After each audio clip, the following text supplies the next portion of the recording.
Oh no, not him again, right? I thought we just saw you.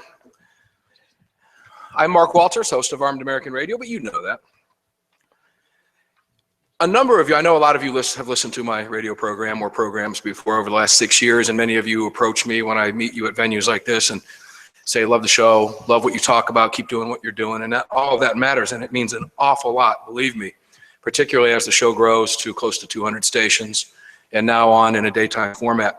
For those of you who might not have heard my program, I talk about the media a lot, and let me put it in perspective for those of you. I'll make it simple and sweet. I hate them. I can't stand them.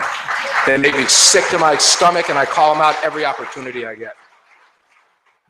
I don't know of any other way to mince words. I do, but I'm not on satellite radio, so I can't really give them my real thoughts. Just the latest example was NBC News. I'm Catholic. Was watching a woman on NBC News. I don't know why I was watching it. She was talking about the Pope.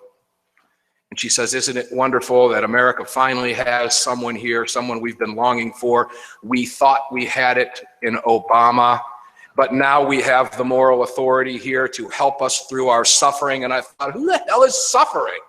You're not suffering. You got a West End apartment in New York City. I'm doing just fine, and none of you look like you're suffering. This is what they portray to us in a mainstream media. So the title for today's topic couldn't be more aptly named, The Gun Rights Battle, and it is exactly that. It's a battle, and it is being waged in the mainstream media. It's what I consider to be the media, if you look at it as an entity, to be the single most dangerous entity we face in this country today, and I mean that more than Bloomberg, because the media gives him a voice. The media controls the narrative, not only by what they tell us, but more importantly, by what they don't. What they leave out, what they don't want you to know, and what they don't want us to know. And that is incredibly dangerous and makes them it is a major combatant in this war that we're fighting. So now that you know where I come from there, we have an out-of-the-closet, unashamedly propaganda wing of the gun control movement being waged by what I can only refer to as the gun control jihadis. And they are jihadis because they are hell-bent on one outcome, and that's our destruction. The destruction of our right to bear arms, the complete demolition of it, and of our nation as we've known, as all of us have grown up in. Now acting as a metastasizing cancer known as the Progressive Agenda, headed by a junior tyrant in training in the White House.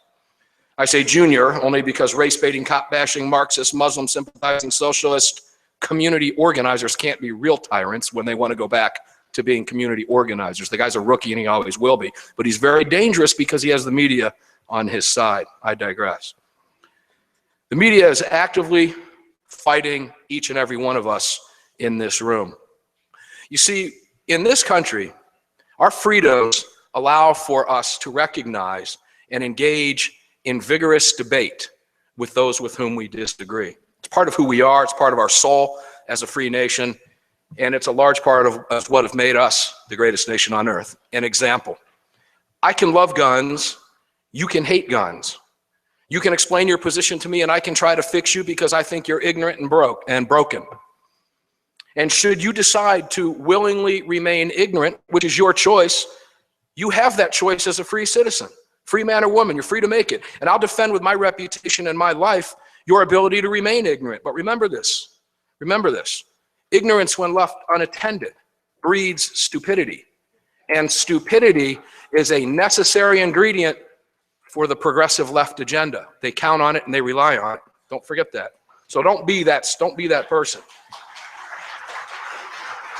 But when we disagree in America, we have to agree to end there. We have to agree to be willing to disagree in the end, and it has to stop there. I want to ask you a question, so walk with me. If you and I disagree, that's fine, isn't it? We can agree to disagree on certain things, whatever the topic may be. But the moment you cross that line and try to take from me what you disagree with, I believe that to be un-American. Do you? We've crossed that line. The media is now beyond disagreement with us. They're now actively fighting us. The battle is here. What do we do about it? I'll tell you what we do. We take it back. We take the media back. That's how we do it. You ever heard of that little radio show called Gun Talk? We do it every single time Tom Gresham airs, every Sunday on 200 plus radio stations for the last 21 years. That's how we do it.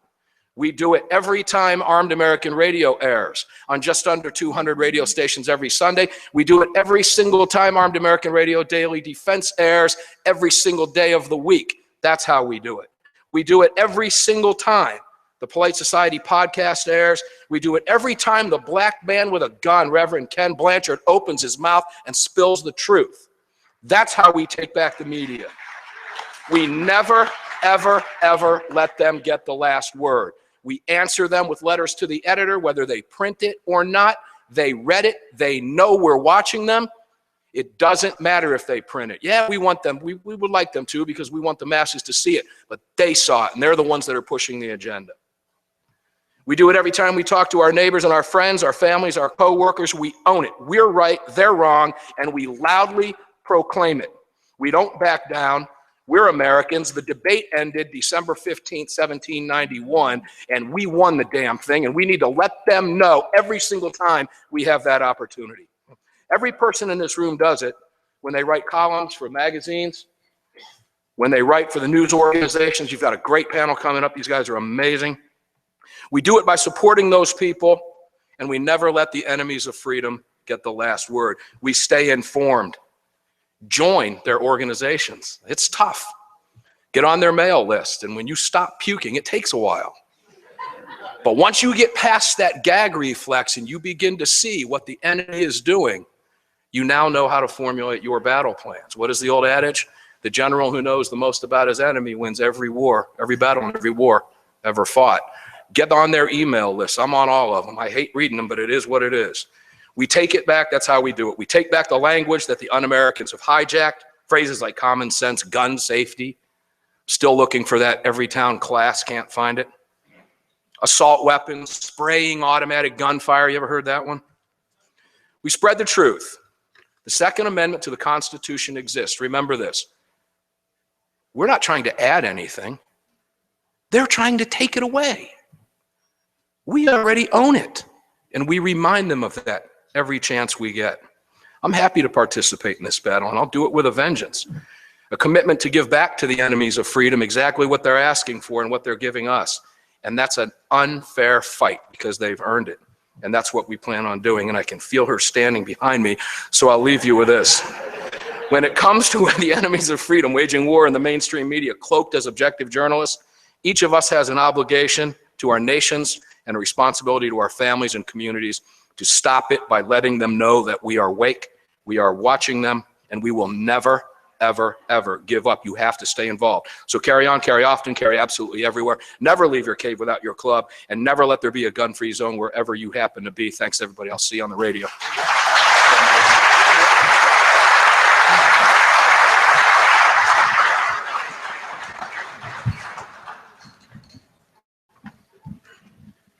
That is the only lady who can make Mark Walters stop talking.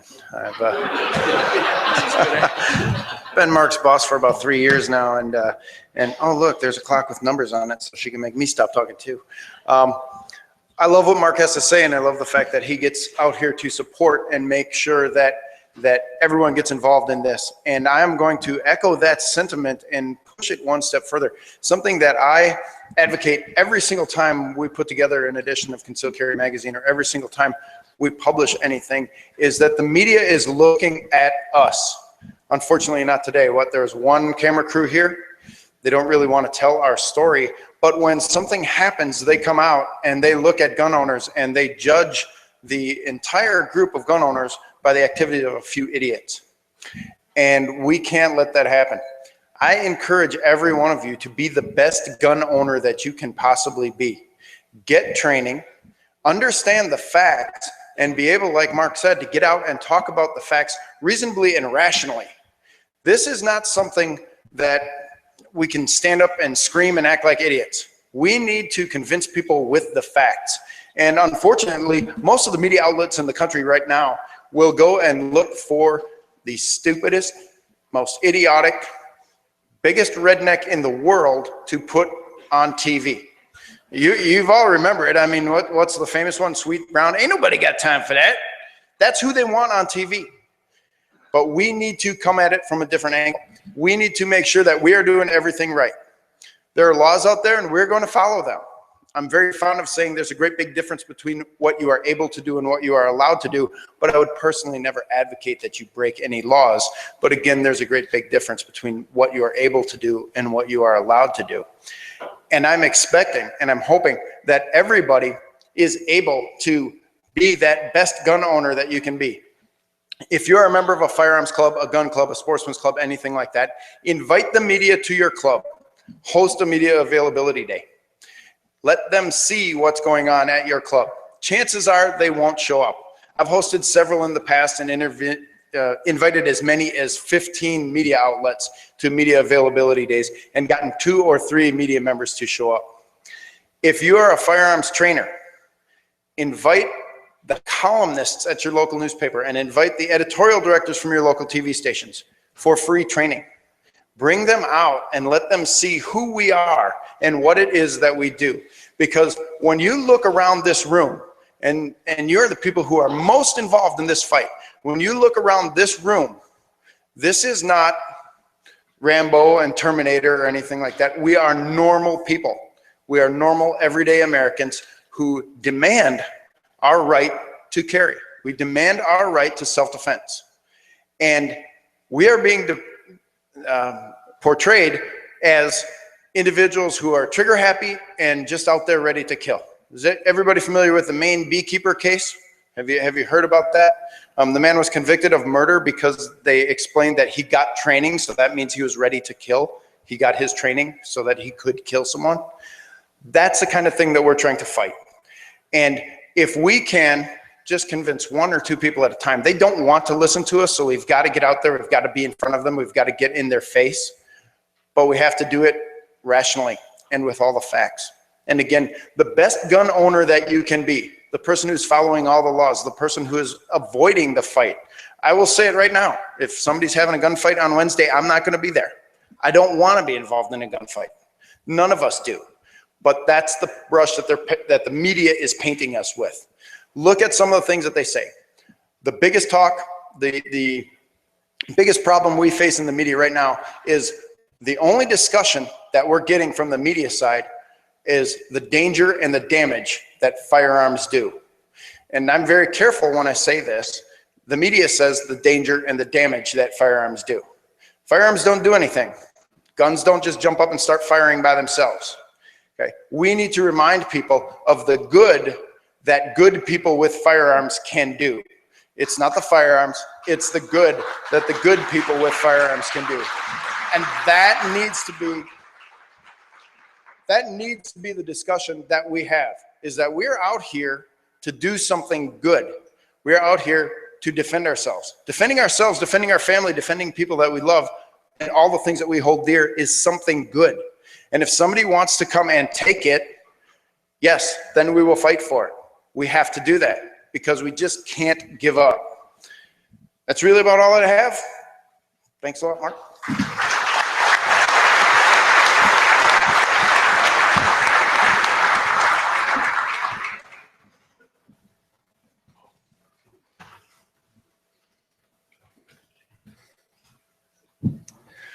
Hello, I'm AWR with Breitbart, and when they told us we're going to talk a little bit about the media, my immediate thought was to talk about the way the media approaches gun stories. It's going to dovetail perfectly with what Mark and Kevin have said here. I want to say before I start, when I talk about the press or the media, I include gun control groups in that because Gabby Gifford, Mark Kelly, Shannon Watts, the whole gang, they can say whatever they want and media will not question it, but they will quote it. And they'll quote it again and again. It's part of the template. It's part of the mantra. So I can't separate gun control groups from the mainstream media when I look at these things. That being said, what I want to think about are 2 ideas. And I think it's important for every gun owner to recognize these things because the left tries to use emotion to overpower your reason to overpower my reason, especially to overpower the reason of voters in certain districts. We have to understand the left loves to use partial truth and they love to use outright lies. There are a difference, but those are the two major things that they use when they report on guns. You want to look at a partial truth, think about this headline. September 14th, CNN reported on their own poll, this was the headline, guns, immigration, abortion, increasingly important to voters. Now, when you hear that headline, you're apt to kind of get uptight and you go, uh-oh, we're losing. Gun control is important to voters. That's what they want you to think. But if you get in the poll and you dig, round about the 7th paragraph, what do you find? You find the buried lead. You find the nugget that they should have framed the whole story around. I grab that nugget, I rewrite the article on the very same poll. Here's my title: Registered Voters Continue Revolt Against Gun Control. And that's the truth. If you look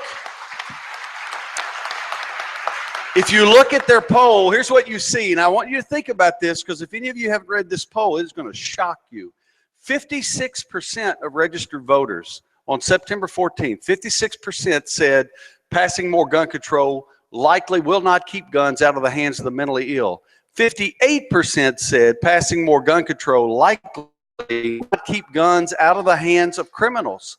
See, it's not just that guns are on the minds of voters, it's that the idea of keeping gun control away, that's what's on the minds of voters. That's what CNN didn't want you to know. That was their partial truth. So when you read these things, keep your eyes open. Don't go by their titles. Dig down in what they write and find what it is that they didn't want you to see, all right? That's the first thing. The second thing are the outright lies that the media tells. Mark Kelly and Gabby Giffords on September 21st, they tweeted numbers from the Center for American Progress.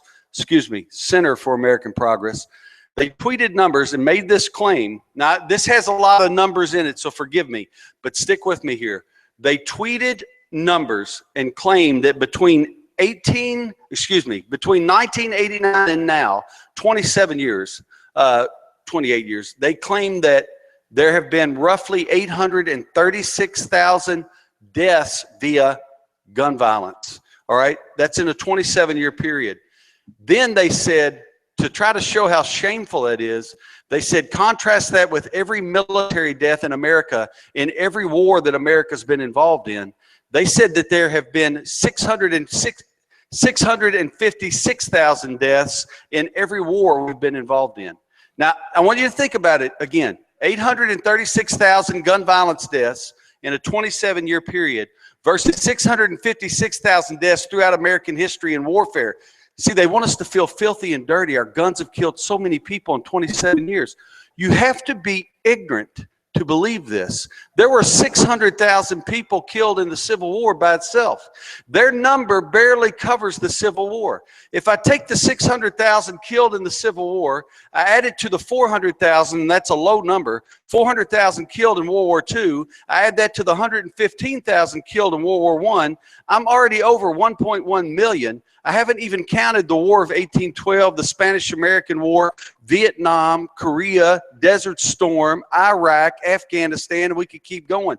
Outright lies, but the goal is to shame you into keeping your mouth shut, to make you feel filthy for being a gun owner, to make you feel embarrassed. You might be the dangerous person. That's the goal. Their biggest lie of all, Mark and I talk about this on the radio all the time, the background check push. I'm sick of it.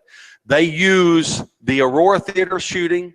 They use the attempt on Gabby Giffords' life in Tucson. And they use, most recently, the on-air shooting of the reporter and cameraman in Virginia. What do they not tell you? The Aurora Theater gunman, James Holm, passed a background check, right? Gabby Giffords' attacker, Jared Lofter, passed a background check, right?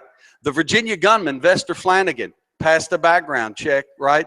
See, here's the bottom line. I contend for this all the time at Breitbart News. This is it. Over the last 15 years, it's harder to find a public attacker who did not pass a background check than it is to find one who did. You could test me on that. It's harder to find or name somebody who carried out a public killing with a gun. Harder to find that person who didn't go through a background check than find one who did. Yet they tell us what? We got to pass background checks. They'll make you safe. They'll make us safe. They'll make us safe. That's a lie. They won't make us safe, but they will allow the government to detect where every gun is, where every gun owner is, and to begin to form a registry that they can later use when the right person is in office. We just have to understand that. Now, how do we combat this? This seems very simple, but to me it's this way. We have to know the truth. We're learning the truth today. We have to know the truth. And then think about this. We can't be ashamed of the truth we know. I can't let an emotional argument make me ashamed of truth. You remember John Adams, our second president, long forgotten by the left? Facts and evidence are stubborn things. We have to know those facts and we cling to them.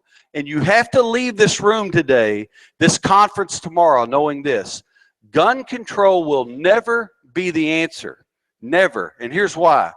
Because it has proven again and again to empower criminals while endangering innocent lives. That is a historical fact. Gun control will never be the answer to crime, rising crime, stagnant crime, any kind of crime you could think of. It'll never be the answer. A free citizenry, armed and able to defend their lives and their family, always will be. Don't let the media tell you anything else. Thank you.